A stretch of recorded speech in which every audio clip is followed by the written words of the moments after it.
আচ্ছা, এই একঘেয়েমি জীবন কার ভালো লাগে বলো তো? ঘুম থেকে উঠে রান্না করা, রান্না শেষে ফ্রেশ হয়ে ডিউটি যাওয়া, ডিউটি থেকে এসে খেয়ে দিয়ে ঘুমিয়ে পড়া, ঘুম থেকে উঠে পরের দিন সেম জিনিস।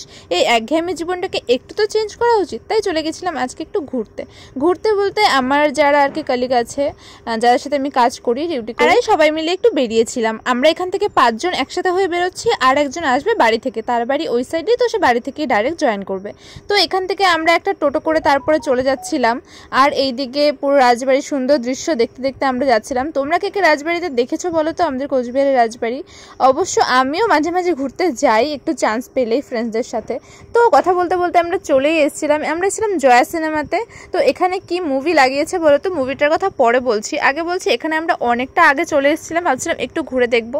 তারপরে এসে দেখি এখানে সব কিছুই বন্ধ। আর আমার ভিডিও করার সিস্টেমটা দেখো, একবার লম্বা করে, একবার মানে উল্টোভাবে কী সব করছি। অ্যাকচুয়ালি আমি ভেবেছিলাম একটা শর্ট ভিডিও করবো, একটা লং ভিডিও করব, বাট কোনোটাই কমপ্লিট হতে পারেনি, কারণ মাঝখানে ভিডিও করতে আমি ভুলে গিয়েছিলাম। তো যাই হোক, এইটুকু টাইমে লং ভিডিও কি করব, তার জন্য দুটোকেই মিক্স করে দিয়েছি। তো আমরা একটু ম্যানেজ করে নিও। আসলে আমরা না অনেকটা আগে পৌঁছে গেছিলাম, তাই এখানে এসে খিলখিল করছি।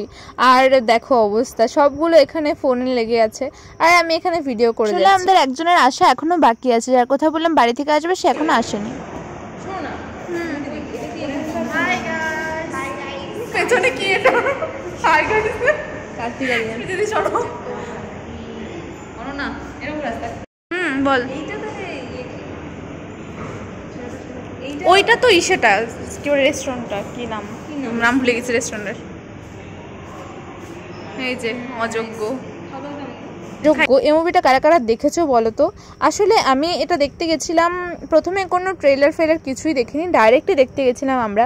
বাট মুভিটা দেখার পর সত্যি বলছি, আমার প্রসেনজিতের মুভি খুব একটা পছন্দ নয়, আমার মায়ের খুব পছন্দ।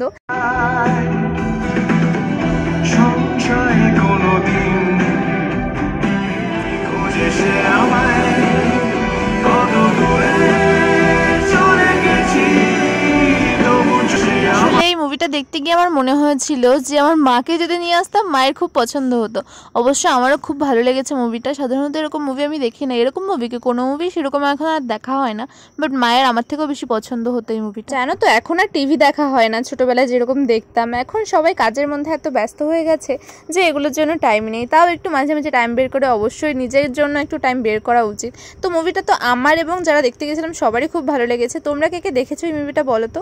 তো মুভি দেখার পরে একটু চলে এসেছিলাম মলে জামা কাপড় দেখতে। আর দেখো আমি কি জামা কাপড় দেখছি, মানে এটার জন্য কি বলবো, আর কিছু বলার নেই। এসে সবসময় আমি এগুলোই দেখি, বাচ্চাদের ড্রেসগুলো এত কিউট না, দেখে নিতে ইচ্ছে করে, বাট কাকে দেবো বলো? দেওয়ার মতন তো কেউ নেই। তো ব্লগটা তোমাদের কেমন লাগলো জানিও অবশ্যই।